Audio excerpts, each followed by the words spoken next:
Support for this episode of Judaism Unbound comes from the Oshman Family JCC in Palo Alto, California, whose vision is to be the architects of the Jewish future. The Oshman Family JCC is an incubator for new expressions of Jewish identity. It creates innovative Jewish learning, celebrations, and arts programs that inspire personal connections to people and ideas from across the Jewish world. Learn more at www.paloaltojcc.org. This is Judaism Unbound, episode 145, Studying Jews Differently. Welcome back, everyone. I'm Dan Liebenson. And I'm Lex Rofberg. And before we jump into this week's interview, we wanted to remind you again of what we started to talk about last week, that we're currently engaged in the process of taking a survey of our listenership and of folks who are using some of the other resources that we have out there. This isn't your typical survey. We're not asking you for your favorite episode or anything like that. We're asking you about your needs, the needs that we're successfully helping you fulfill and the needs that we aren't yet successfully helping you fulfill, because we're looking to figure out what we should keep doing, what we should do next in order to keep building on what we've been doing. So please let us hear your voice. Go to www.judaismunbound.com/survey, and as a special reward, folks who fill it out will receive a guide to our upcoming episodes in the early part of the year ahead. Because of the methodology that this survey uses, we're looking to get over 250 responses. We're already well over halfway there. So thanks so much for going to www.judaismunbound.com/survey. Now on with today's interview. Our guest today is our favorite applied sociologist of Jewish life, Tobin Belzer. As Tobin explains, an applied sociologist is someone who works with nonprofit organizations and philanthropists to conduct research designed to help organizations understand the impact of their work and figure out how to approach their goals more effectively. Tobin uses research to help organizations tell the story of their work using data. She has worked with countless Jewish organizations and philanthropies to try to do better in defining our goals, figuring out if we're achieving them, and telling the story of whether or not that's happening. She is a contributing fellow at the Center for Religion and Civic Culture at the University of Southern California. When she was studying for her PhD in sociology at Brandeis University, she received a Joshua Venture Fellowship for Young Jewish Social Entrepreneurs. This was one of the earliest fellowships available in this emerging field of Jewish innovation, which now, 18 years later, we're exploring and continuing to explore on this podcast. She was awarded the Hadassah Award for Excellence in Writing About Women from the American Jewish Press Association. And with Rabbi Julie Pelk Adler, she is the co-editor of the book Joining the Sisterhood, Young Jewish Women Write Their Lives. Tobin Belzer, welcome to Judaism Unbound. It's so exciting to have you on at long last. We're really looking forward to this conversation. Thanks so much. Well, you're really the person that when I'm at a conference and I see you there, I'm most excited about. You're somebody who is really studying what's going on in the Jewish world today, studying Jews in a way that feels to me like it's kind of right on. And I'm really interested to jump in to understand a little bit about the lens that you use when you come into this process of trying to figure out what Jews are thinking, what Jews are doing, what Jews are wanting, etc. Well, thanks. I've been told that I'm fun to be at conferences with because I don't have a poker face at all. Huh. So I make a lot of, I roll my eyes a lot, apparently. I'm not sure this is what you're asking me, but what I want to tell you is to talk about where I'm coming from, which that whole idea is basically really grounded in my training as a feminist sociologist, which really starts with the idea and challenge to objectivity as something that's either desirable or achievable, and instead focuses on owning and naming my subjective stance. So there's an incredible social theorist named Sandra Harding who came up with this great idea called strong objectivity, which really informs how I do my work, where I do a practice of deep reflection so that I know where I stop and where what I'm looking at starts. And without that, I couldn't do my work because I feel very passionate about the topic. It's why I'm interested. It's why I'm here. It's the primary expression of my own Jewish identity. So I care very deeply, and that I think is an asset, actually, to my research. And the idea that I would pretend that that's not true or trying to think in a way that is not how I was trained to think makes no sense to me. On that front, I'd love to hear a little bit about the you that is where you are before we reach the place of what you're observing. So can you tell us a little bit about what brings you to do this work? What brings you to a place where you're interested in studying the makeup of Jewish populations and individual Jews? My perspective is really always as an insider and outsider, and that code switching started for me at a really early age. I grew up in the San Fernando Valley of Los Angeles with parents who also grew up in the San Fernando Valley, and Jewish people their age typically did not grow up in the San Fernando Valley. So they grew up where they were the only Jews and grew up not really loving being Jewish. So I grew up celebrating Christmas, very nominally celebrating Jewish holidays, and rebelled when I was 15 by joining a Jewish youth group. Because that, more than drugs and alcohol, was going to freak them out. It totally did. And I joined USY, not because I knew anything about the conservative movement, but because that's where my best friend from high school was involved and active. And so I came to conservative Judaism not knowing anything about what that meant. And so my outsider eyes really informed my thinking. So I remember finding out about tefillin and thinking that it was an elaborate joke that was being played on me, because Jews don't do that. That's crazy. What? And then this phase that I was going through actually never ended. So I went to a lot of different colleges as an undergrad because I like to say I have underbearing Jewish parents who weren't interested in education in the way that stereotypical Jewish parents are. In fact, when I decided to go get my PhD at Brandeis, I was a synagogue secretary at the time, and my dad said, "Why would you quit your perfectly good job to go back to school?" He could not understand why I would do that, A, and B, he had never heard of Brandeis. So then at Brandeis, in academia, being Jewish was actually the way that academia felt comfortable to me, because the world of academia was completely foreign to me. I'm glad that I had underbearing parents because nobody was really paying attention. And had they been, they would have definitely told me, like, don't go get your PhD. That's insane. But I didn't know anyone who had ever gotten a PhD. It was just like this crazy idea I had. And I wanted to get very far away from Los Angeles. So Brandeis was perfect. So my insider, outsider, academia, not academia, Jewish, not Jewish, really informed that thinking. And then I became a feminist because I wanted to know about Jewish women.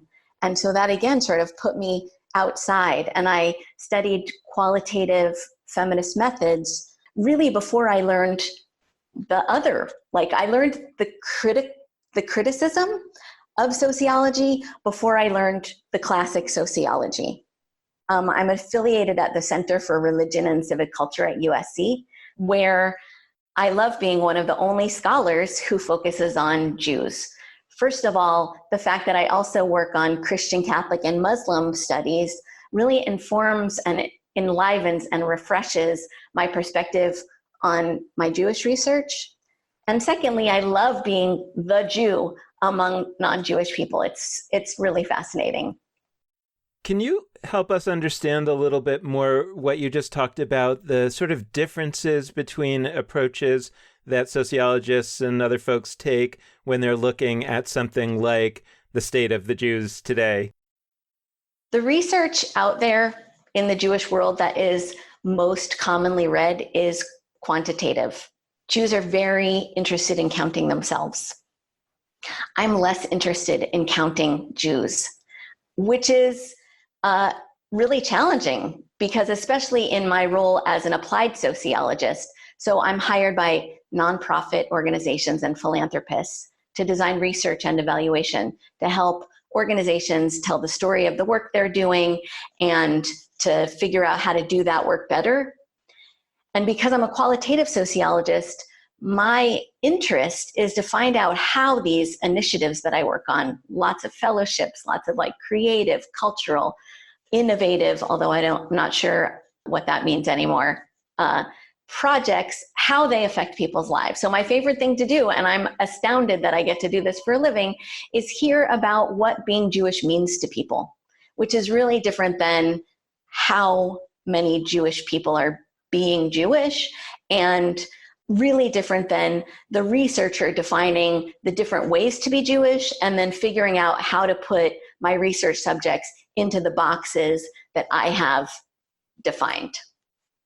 So I'm itching to ask a question that I've been pondering really since we had an episode a long while back with one of your co-authors, with Ari Kelman, who talked about some really important ideas for us to internalize about this conception called Jewish identity, and pushing beyond that idea. I mean, that's what we called the episode, was Beyond Jewish Identity, because of some of the critiques he brought to the table. I really should have listened to that. Yeah. Well, well, as we speak, it's in the show notes on our website. I'm going to listen to that. Or anybody else. But we looked at this term, Jewish identity, that just floats and is taken for granted in all sorts of Jewish institutional spaces, and even just among Jews themselves. It's something that a lot of people seem to talk about, my Jewish identity, our Jewish identities, etc. And one piece I really appreciated of an essay you wrote that we looked at before this interview was that you really shone a light on that term and how it's been understood and researched over the eras of Jewish sociology. And I'd love, as a starting point, before we launch into your, I think, really wonderful take on how that term should and shouldn't be applied today, I'd love to hear, how have people been looking at Jewish identity since, for lack of a better term, like the beginnings of Jewish sociology? I'll give it my best shot. First of all, the term Jewish identity was created by social scientists. It didn't just always exist. And embedded in that term was the anxiety that we're the last generation, the ever-dying people. Fear is embedded in the formulation of what Jewish identity is. The first social scientists of American Jews were looking at how Jewish are Jews. The boomer generation took the idea of Jewish identity in a different way, looking instead at how are Jews Jewish. So rather than counting the ways that they are, looking at the different ways that they are. There was a lot of quantitative research that looked at how are Jews Jewish, some but less qualitative research. But all of those studies looked at Jewish identity as a collection of attitudes and behaviors, an inventory, and then created different scales, some more nuanced than others, of more Jewish and less Jewish. And when I was learning to be a sociologist, that was the version of Jewish identity that I learned. And that idea of like, oh, how are Jews Jewish, like was revolutionary to me. I thought that that was the greatest thing I'd ever heard. But then as I'm a practitioner in the field and listen to stories of how people are Jewish, what I hear all the time is they are measuring themselves against that scale. So more than ever, from my perspective, the largest growing denomination is not the nones, the folks that say none of the above in terms of religion, but are the folks that self-identify as bad Jews. They see that scale of ways to be Jewish, better or worse, and they basically say, nope, not playing. I don't want to be that. I don't want to be judged by that. I'm a bad Jew. And in fact, I identify, in a tongue-in-cheek sort of way as a bad Jew, because on those scales, on those surveys that calculate how Jewish you are or how many Jews there are, I don't really show up, because the way that I do my Jewish identity, like there's no questions about how I'm Jewish on those scales. So that really informed my thinking with my colleague, Ari Kelman, and an extraordinary group of graduate students at Stanford. We wanted to ask the question in a different way, and we suspected that if we asked the question, if we figured out a different way to ask the question, we might get a different answer. And so, of course, we did. So we asked 60 young adults, instead of tell us about your Jewish identity, which people have been asked enough now that when you ask that question, they give you the inventory. I went to Hebrew school, I didn't go to camp, I went to camp, whatever. So we instead said, tell us the story of your life. What are the important chapters? And then we looked at how people talked about being Jewish. And what we found was so exciting to us, because what we found was really different than, say, Stephen Cohen's formulation of Jewish identity in The Jew Within, which is really like the work that has informed widespread thinking about Jewish identity and is grounded in that very boomer fear of the breakdown of civic society. It's very Bowling Alone-esque. We're going to hell in a handbasket because people are picking and choosing how to be Jewish, and it's all downhill from here. If that's the way we're Jewish, and we have to prevent that, donors spend your money in all sorts of ways to prevent that. Instead, what we found was, yeah, people are picking and choosing how to be Jewish, but they're doing it always within a social context. So we're thinking about Jewish identity rather than an inventory of behaviors and attitudes, and more Jewish identity as a social process. Jewish identity is the story that you tell yourself about who you are. And that story is informed by how you see yourself reflected in other people, and how other people are telling their stories, and how you relate to how they're telling their stories. And so I think that is the real crux of why all of this experiential education, why all of these trips that take people out of their daily lives are so powerful, because they're bringing together Jewish people to talk about what being Jewish means to them. And in that process, what happens in your head when you're in that situation is you're thinking, oh, I'm Jewish in that way, or I'm not Jewish in that way. It's always a comparative process. It's always in relation to other people. And yeah, you're making individual choices, but it's never in isolation.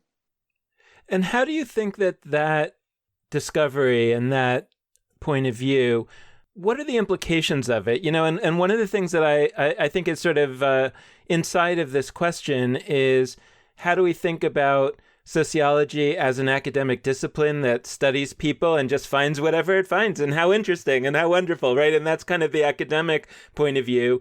But then as an applied sociologist, or I suppose as a lot of elements in the Jewish community, whether those are funders or federations or whoever, are hoping to do something with that information, right? They're hoping to intervene in some way, I suppose. And I guess I'm curious as to what you think the implications of that finding is on those who may be trying to intervene. I feel really relieved that I'm a social scientist and not a fortune teller. And that my work is really motivated by my fascination with this crazy thing called the Jewish people, and not motivated by the idea that I want the Jewish people to be a certain way. That I'm interested in hearing about and telling the story of how people make sense of what this means to them in all of the diverse and interesting ways. And so even when I'm working with organizations to help them do what they're doing better, it's in the service of people creating really interesting and new ways for Jews to engage. But can you give us an example maybe of that illustrates what it looks like on the ground when you're looking at it from these different perspectives? Like, I guess I imagine that the first phase, the pre-boomer phase of how Jewish are the Jews, is something like, I think that the right way to be Jewish is X, Y, and Z, and I want to count the number of people that do those things. And the other people who don't do those things, they're assimilating and they're drifting away and they're bad. Right? And then stage two is how Jewish are Jews is, right? Can you explain that a little bit more? Like, it's not, I don't have a fixed view of what it means to be Jewish, but I'm very curious. Sure. So super simplistically, you're right. The first way, how Jewish are Jews, are where we got all those scales of like, do you light Shabbat candles? How often do you go to synagogue? All of those really like traditional measures of what being Jewish means that everyone kind of can agree on. The how are Jews Jewish really expanded that idea and added things like, how do you feel about being Jewish? Or how do you, a more nuanced idea that was more grounded in people's lived experience. And yet it still put them on a continuum of more or less Jewish. Mm-hmm. I really feel excited about putting down the scale of more or less Jewish and looking at how people think about being Jewish, which we know that very inflammatory statistic from the Pew study about the like huge numbers of people that feel proud to be Jewish, but then the much smaller numbers of people that are actually doing Jewish things. So we know that most people think of Jewishness as an attitude, and far fewer have a behavioral component to that. So I'm really interested in understanding that, how people think about being Jewish and how people learn to be Jewish, become Jewish. How do they construct a coherent narrative of what being Jewish means to them? Often when I'm interviewing people about their Jewish lives, they'll say at the end, like, I've never thought about it in that way. There's this very meta thing that happens because in interviewing people about how they're Jewish, I am actually encouraging them, motivating them, putting them through the practice of articulating what being Jewish means to them. And often that's happening for the very first time. So I'll get off the phone and think like, I just made a Jewish person right here. Because it is so powerful to think of your life as a coherent narrative and to understand what being Jewish has to do with that.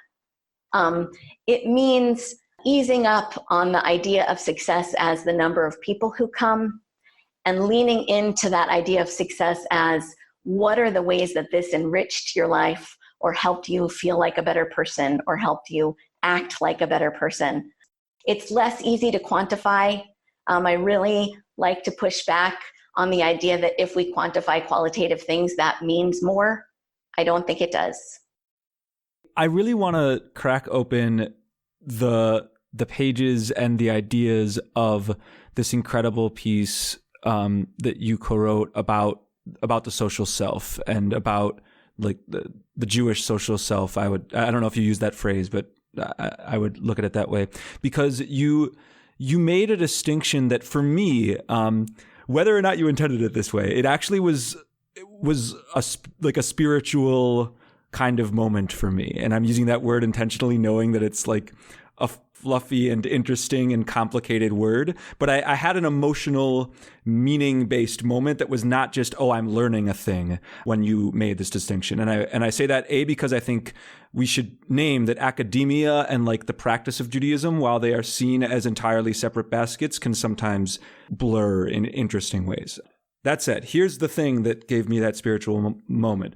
You distinguished between an idea of, so you talked about Jewish journeys, the idea that people sort of tell their Jewish journey stories. Which is an idea that Bethany Horowitz first put forward, and that really rocked people's worlds. People are still using the language of Jewish journeys, like, I don't know how many years later.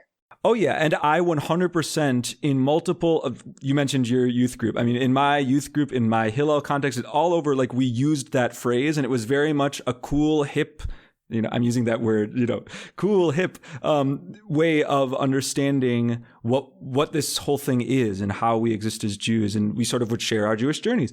And what you talked about in this piece was that there may be room to reconceptualize what a Jewish journey is. And I don't want to put too many words in your mouth, but if I understood you correctly, you were arguing that in fact, this whole individualized notion that each of us has sort of an independent narrative of myself that goes through various iterations and evolutions over time could be one way of understanding a Jewish journey, a Jewish identity or a Jewish self or etc.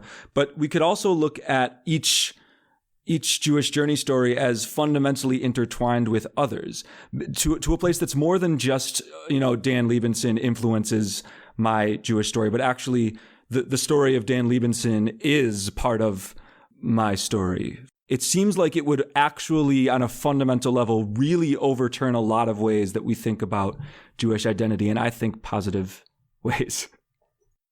I think more than anything, it points to the inadequacy of survey research, which is always tell me about yourself.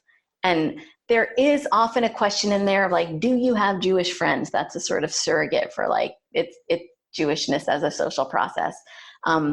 But even as you said, you've told your Jewish journey story in Hillel, in youth group, and the very act of telling your story with other people that are also telling your story is you constructing your Jewish identity.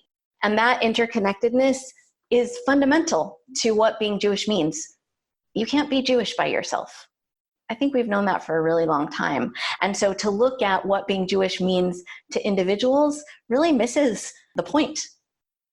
Is this a point about Jewishness per se, or is this really about being human? Because I guess I'm wondering whether there's something different about Judaism, or actually there's nothing different about Judaism in terms of how you're thinking about it as a sociologist. There's nothing different about Judaism.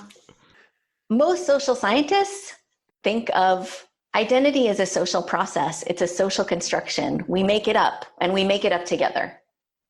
Whether that is a Jewish identity or a Muslim identity or a feminist identity, it's all constructed in relationship. One of the other, I think, maybe most revolutionary thing, if I do say so myself, about our research is the discovery of how often non-Jewish people are absolutely fundamentally involved in making Jewish people Jewish. I love the stories of how someone went to college and left their Jewish enclave for the first time and found themselves in a situation where they needed to explain what being Jewish meant to non-Jewish people, to their friends. They shared the Passover Seder. They articulated for the first time what it meant to them so that they could share it with other people. And because statistically speaking, we know that most non-Orthodox Jewish people have non-Jewish people in their lives that they love and in their families that they love, this idea that non-Jewish people can add richness to what being Jewish means, I think needs so much more attention. And I want to say something. Our thinking about all of these things has really far surpassed our language to talk about it. There are words that I hate using, like non-Jew. The fact that we don't have a way to talk about people that aren't Jewish without a word that's been used as a slur, or intermarriage or interfaith. All of these words really don't serve us. Have so much baggage, and yet we don't have better terms. So I find myself using them and then saying this speech a lot because it's the best I can do. I haven't come up with better terms. I just have to name how problematic they are when I use them. Well, thank you for that, because we're trying to figure out the terms too. But I was about to ask about this piece because this piece in particular about Jews and others and how people tell their stories and all of this. And I'm going to start selfishly with my own #JewishJourney moment, which is, folks who've listened to the podcast long enough know that my last name changed when I got married. I was Rofus, and then I became Rofberg. And what I've been talking about and dwelling on and reflecting on is that I married somebody who's not Jewish, whose last name was Langberg, and my last name was Rofus, which is not. It doesn't have any associations in most people's minds. Nobody knows what country it's from. We don't really know exactly where it traces. It certainly doesn't sound Jewish, quote unquote, to people for all the problems of that phrasing. I married somebody, and we decided we wanted to hybridize names for all sorts of important reasons. And it ended up as a name that, to people does sound Jewish, Rofberg. It has that Berg suffix. It's not just semantics or interesting. This reflects something. This reflects a reality that so many of the testimonials in your work talked about, which is my Jewishness, being married to somebody who isn't Jewish. For me, I won't speak on behalf of everybody else, but I will speak on behalf of many folks who have said this to me.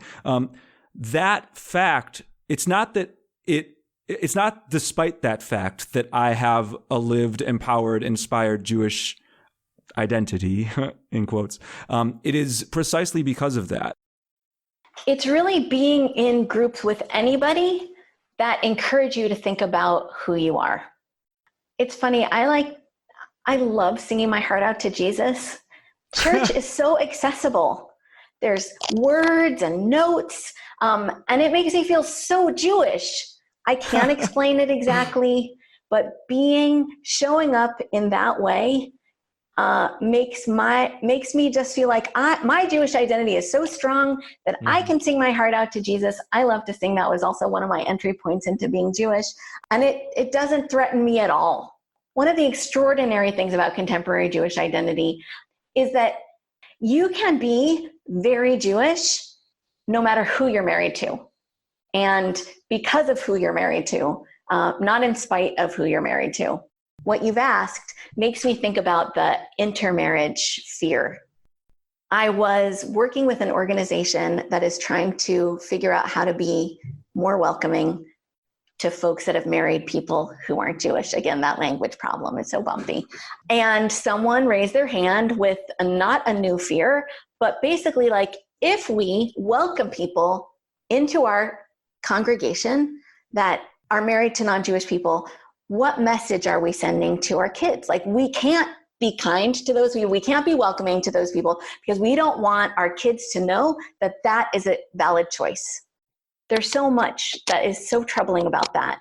But the question that came up for me was a sort of bemused by the idea that whether or not the synagogue or even the parents advocate for who you should marry, like whether that is actually whether that actually matters. I think it's like attributing a lot of power and control to oneself or one's organization that is not actually real. I mean, one of the things that Boomer scholars talked a lot about was the problem that Jewish women are marrying later than ever. They're having fewer children. What they don't say is that those two huge factors, later marriage, fewer children, the main cause of those things are education. So nobody's saying like, let's not educate women, but by problematizing the impact of education, you definitely problematize something that maybe is not a problem that you would like to fix.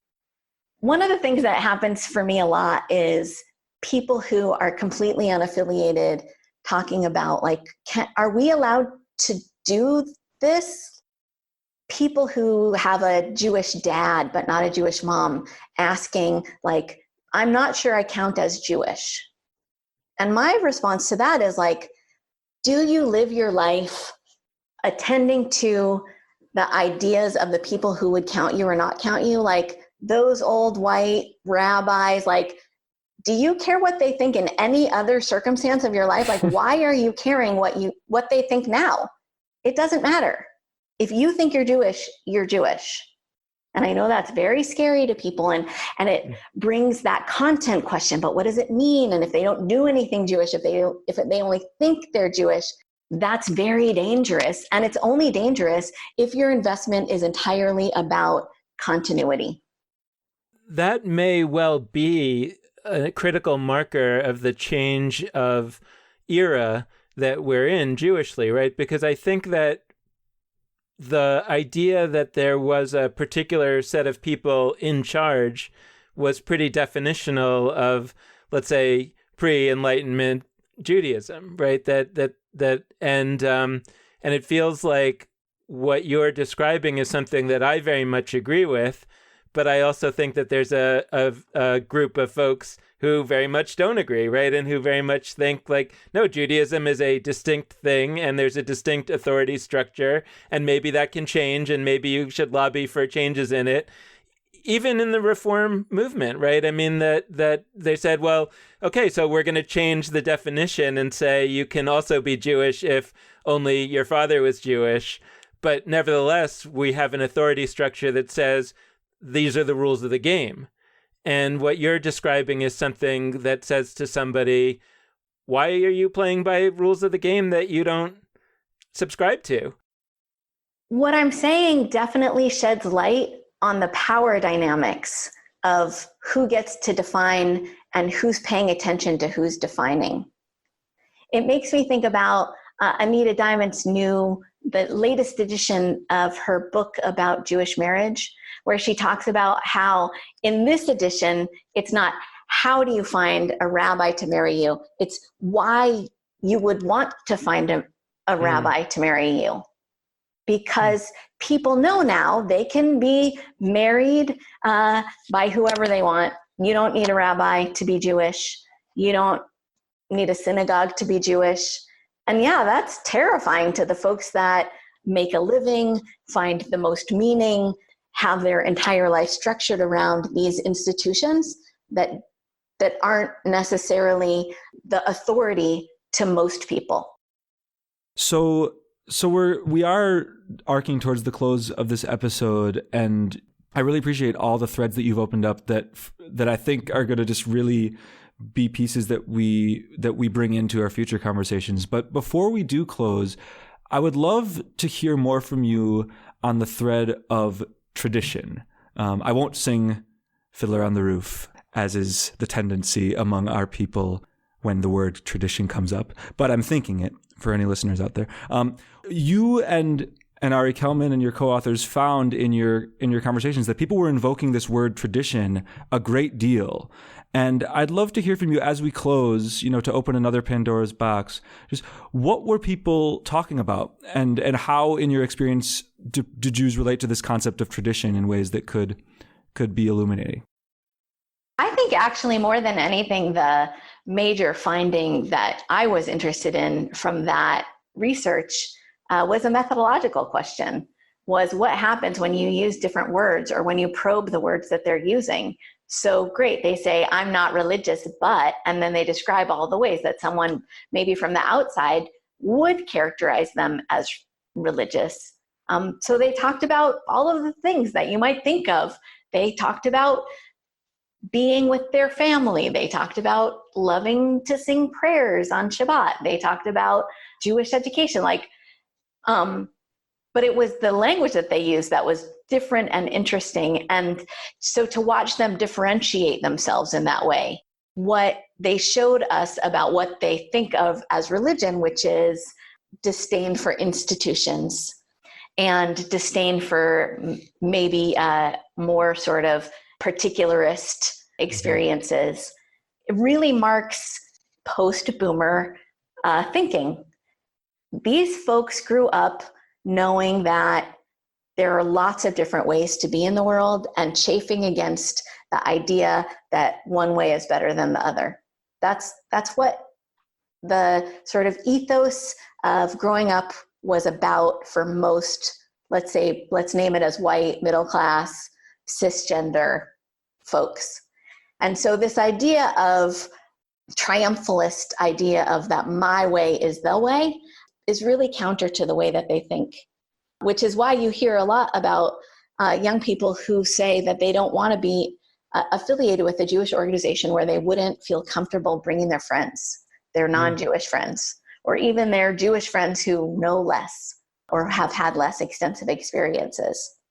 So it's interesting because it makes me think of an argument that Lex and I once had that I don't think ever ended up on the air, but I was saying that Director's I don't cut. keep kosher, because I don't believe in all of these various elements that are normally thought of as kosher, but, there are ways in which, I would want to have certain rules about what I ate in terms of the ethics of how the animals were raised and ethics of the way that the people were treated who were working at the plant, et cetera, et cetera. And Lex said, oh, so that's kind of a form of eco-kosher. And I was so resistant to that because I don't see it as any form of kosher, and I didn't want to be labeled by someone else who was actually trying to include me in a certain way, where I was trying to affirm that what I was saying actually had an important Jewish valence, and yet I was very resistant to it because I didn't want to see myself as associated with that particular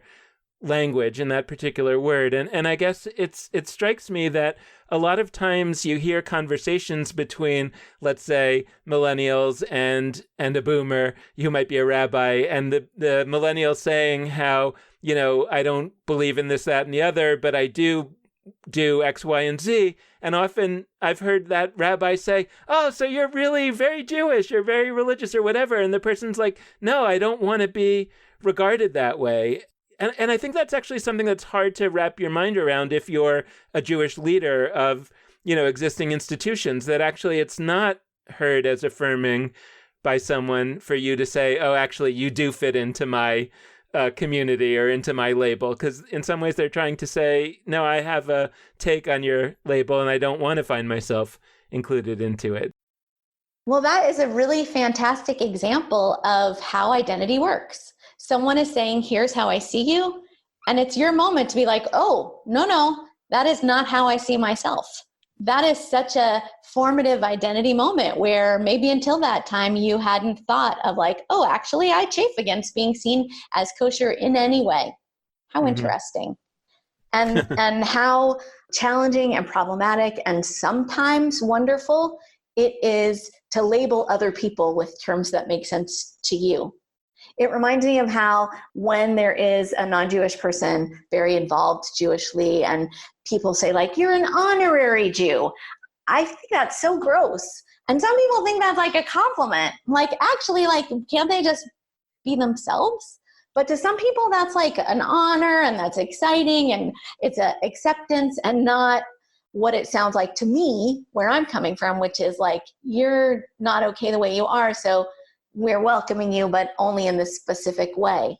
All of it is the makings of the material of Jewish identity. I had my own similar experience to that recently where I was at my cousin's bat mitzvah and I had the honor of opening the ark, and it was at a conservative synagogue, and I walked up on the ark and some old dude, meaning so well, and I'm sure it was the synagogue's tradition, like handed me one of those like taco sort of a kippot.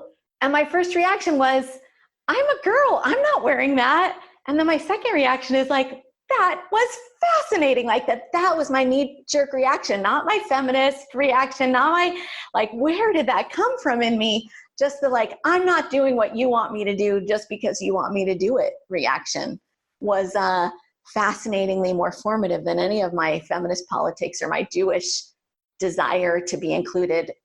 So interesting. Well, thank you so much, Tobin Belzer, for joining us. I mean, this has been a fantastic conversation. And like I said before, I mean, we're really looking forward to continuing so many threads that you opened up today. My pleasure. Thanks for inviting me.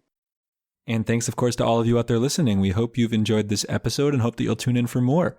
We want to close out this conversation in the same way that we always do by encouraging you to be in touch with us. And there are a wide variety of ways for you to do that. First, you can head to our Facebook page, Judaism Unbound. Second, you can go to Twitter at Judaism Unbound. Third, you can go to our website, JudaismUnbound.com. And last but not least, you can hit us up via email at dan@JudaismUnbound.com or lex@JudaismUnbound.com. The last request we like to make is that we really deeply appreciate any amount of financial donation you are able to allocate for us. So if you want to do that, you can head to JudaismUnbound.com/donate and make either a monthly recurring gift or a one-time donation. So thanks so much for listening. And with that, this has been Judaism Unbound.